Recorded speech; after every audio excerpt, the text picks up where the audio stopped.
नमस्कार मित्रों, आप सभी का स्वागत है कॉम्टेरिया वाईटी चैनल पर। जो विद्यार्थी नए हों तो कृपया चैनल को सब्सक्राइब कर दें, लाइक कर दें, बेल आइकन को जरूर प्रेस कर दें। आइए, आज का हमारा जो सब्जेक्ट है national council for scheduled tribes, national commission for scheduled tribes. तो इस आयोग का गठन एक अध्यक्ष, एक उपाध्यक्ष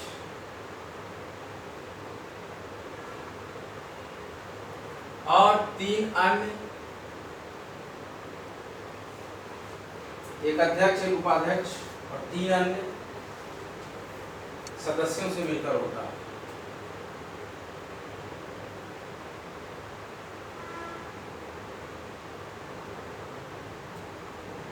ancestry, national commission for scheduled tribes. Ancestry का गठन एक अध्यक्ष, एक उपाध्यक्ष, 3 अन्य सदस्यों से मिलकर होता है। आयोग के सभी सदस्य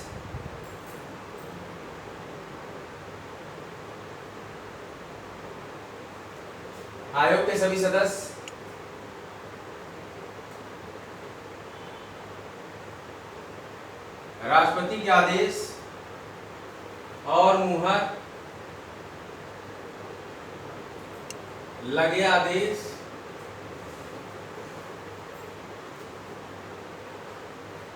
के द्वारा नियुक्त किए जाते हैं।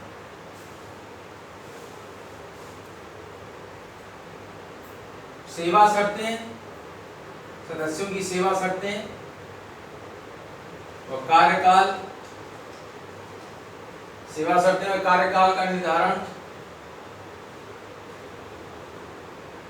भी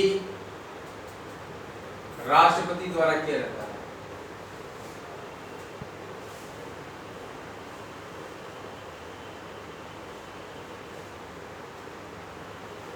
अभी वर्तमान की बात करें, कौन कौन से सदस्य हैं। वर्तमान की बात करें, कौन कौन से सदस्य हैं, देखिए हम बताते हैं आपको।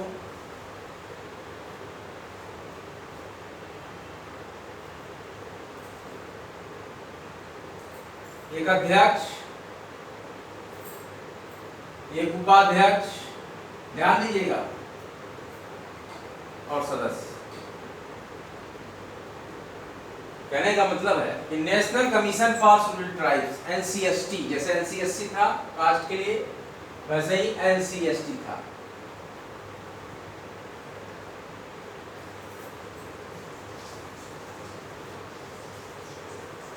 Ancestry, national council commission for scheduled tribes. National council for scheduled tribes का गठन एक अध्यक्ष, एक उपाध्यक्ष, 3 अन्य सदस्यों से मिलकर होता है। इसके सभी सदस्य राष्ट्रपति के आदेश और मुहर लगे आदेश द्वारा नियुक्त किए जाते हैं। इनकी सेवा शर्तें, कार्यकाल का निर्धारण राष्ट्रपति द्वारा किया जाता है। वर्तमान में एक अध्यक्ष होता है, एक उपाध्यक्ष होता है और सदस्यगण होते हैं। आयोग के कार्य क्या होते हैं? आयोग के कार्य क्या होते हैं इनके? जनजातियों को प्राप्त, जनजातियों को, शेड्यूल्ड ट्राइब्स को प्राप्त संवैधानिक संरक्षण,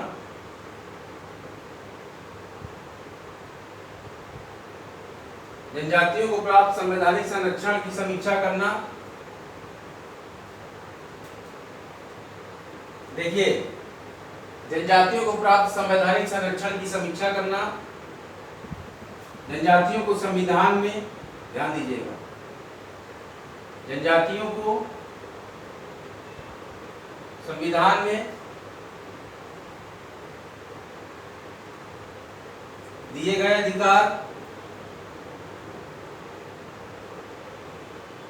जनजातियों को संविधान में दिए गए अधिकार किस प्रकार से प्राप्त हों,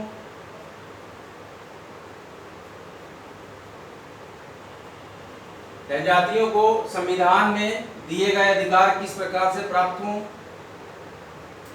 उसके बारे में सरकार को परामर्श देना।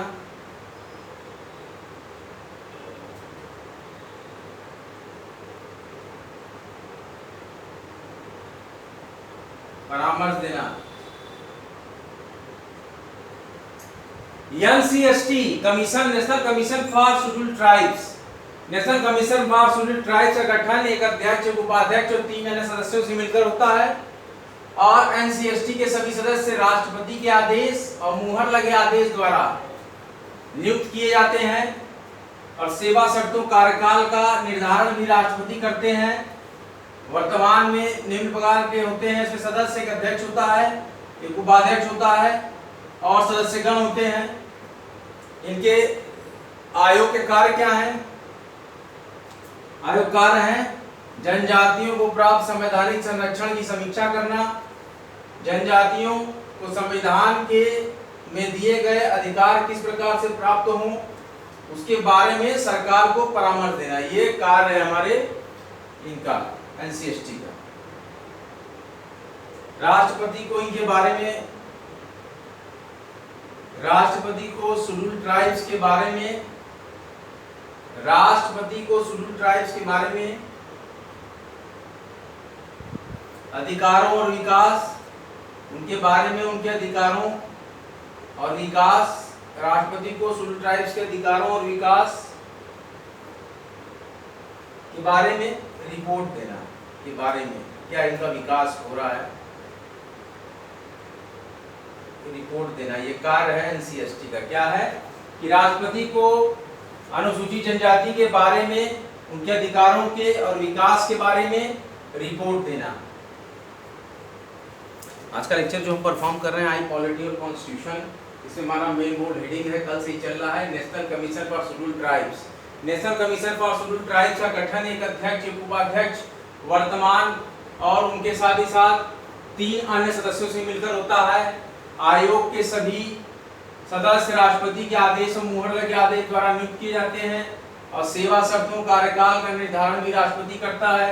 एक अध्यक्ष होता है, एक उपाध्यक्ष होता है, सदस्यगण होते हैं 3 और इसके कार्यकाल में जनजातियों को प्राप्त संवैधानिक संरक्षण की समीक्षा करना, जनजातियों को संविधान में दिए गए अधिकार किस प्रकार से प्राप्त हों उसके बारे में सरकार को परामर्श देना, गवर्नमेंट को, ध्यान दीजिए, सरकार को परामर्श देना और राष्ट्रपति को अनुसूचित जनजाति के अधिकारों और विकास के बारे में रिपोर्ट देना। ये था आज का लेक्चर।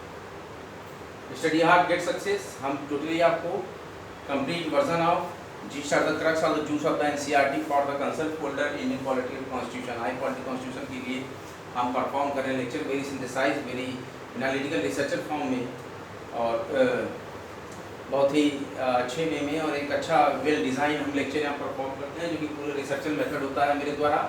किस प्रकार से विद्यार्थियों को कितना चीज़ पढ़ाया जाए, किस तरह से स्टेप वाइज होगा, कैसे आपके मानसिक क्षमता के अनुसार ये चीज़ें आपको याद होंगी, उसी हिसाब से हम उतना ही लेक्चर आपको उतना ही कंटेंट देते हैं कि बहुत ही हल्के और आराम से आप एडजस्ट कर लें अपने माइंड में।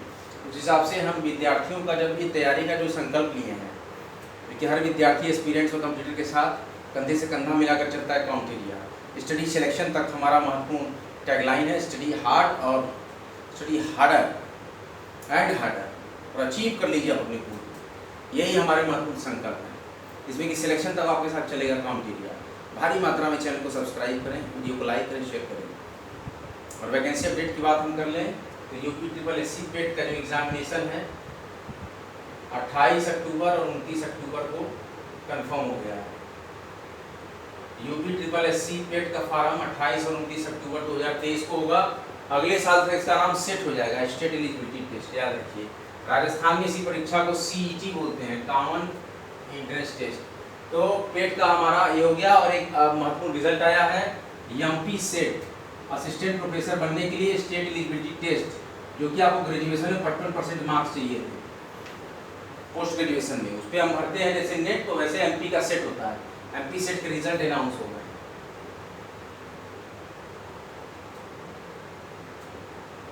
MP सेट के रिजल्ट अनाउंस हो गए, उसको आप देख लीजिएगा कौन कौन पास है। तो MP असिस्टेंट प्रोफेसर में आप भर सकते हैं, ये MP तक ही काम करेगा MP सेट। और ये पेट का एग्जाम जो हमारा है 28 और 29 अक्टूबर 2023 को होगा।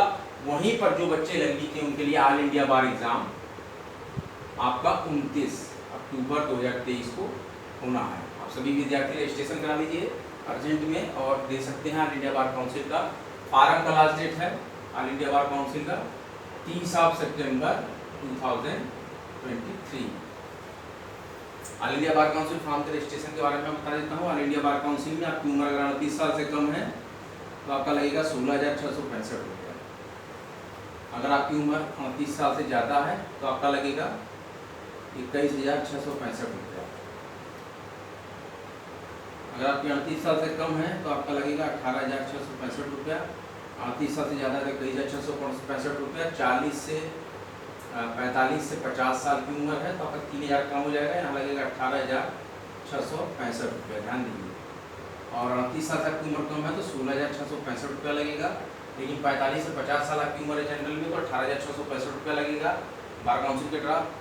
और अगर 29 साल से ऊपर आपकी उम्र है तो 21,665 का ड्राफ्ट लगेगा। और अगर आपकी 50 साल से ऊपर उम्र है और रिटायरमेंट एज तक, मरने तक, रिटायरमेंट एज तक भी आप जब करेंगे तो 27,665 रुपया आपका शुल्क है 2 साल के लिए स्टेट बार काउंसिल का। और इसके बाद अगर आप बार काउंसिल ऑफ इंडिया का एक एग्ज़ाम पास कर लेते हैं तो आपको परमानेंट लाइसेंस मिल जाता है, एडवोकेट का परमानेंट सर्टिफिकेट मिल जाता है जो कि COP नंबर कहलाता है, कोड ऑन प्रैक्टिस नंबर। ये परमानेंट आपको मिल जाएगा लाइसेंस। बने रहिए, जमे रहिए आपकी महत्वपूर्ण जानकारी और आई पॉलिटी कॉन्स्टिट्यूशन के महत्वपूर्ण लेक्चर पर। बहुत ही जल्द हम जुडिशरी और असिस्टेंट प्रोसिक्यूटिंग ऑफिसर ADPO वगैरह के लिए, ADA के लिए, SDA के लिए लेके आने वाले हैं बहुत ही जल्दी बैच। तब तक के लिए जय हिंद, जय भारत। भारी मात्रा में हमारा महत्वपूर्ण टैगलाइन है स्टडी सिलेक्शन तक। जय हिंद, जय भारत। सब्सक्राइब करते रहिए।